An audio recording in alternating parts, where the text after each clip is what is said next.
7 years ago, when the company went through a crisis. Something just didn't happen. The sales weren't coming in, things were not happening, and it was just a free fall. This was almost collapsing. I was in Trinity Church and I really asked God, what is it that you want?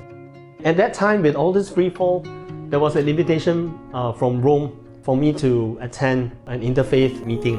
And I was really asking God, you gave the company to me, and now if you want to take the company back, take it. At a certain point, they said that, okay, out of the several hundred people that they said, a group of people are going to meet Pope Francis. But one of the organizers said, look, Lawrence, we want you to come along and meet the Pope. I got the chance to go into Casa Santa Marta to meet the Holy Father. And I was very tense. I just decided to pour out my heart when the Holy Father came and said that, you know, Holy Father, I have an enterprise and I tried to give all in the enterprise to live the gospel through the enterprise. And I just asked Pope Francis, can I hug you? And he said yes. And we hugged. And I only remember one thing about that experience. I remember that all will be well. I just heard this voice very clear in my mind after I hugged Pope Francis. Incredible thing was that after that meeting with Pope Francis, I felt I could do anything again. Things literally took on for the best. We had this really rapid global expansion. Consulus was going into every single direction, and also we started to expand into Europe.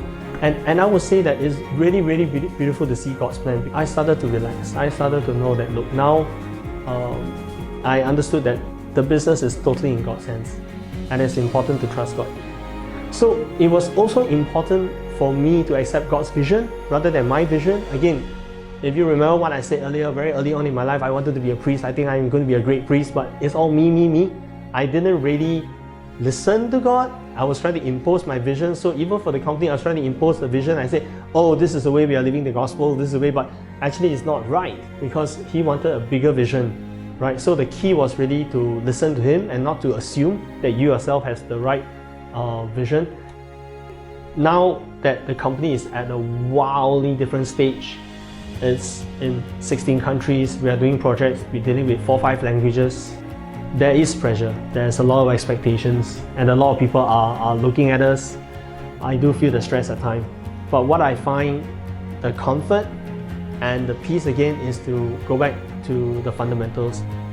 If God is asking us to do something great, to follow the will of God, to not try to solve a problem, to just be an instrument in His will.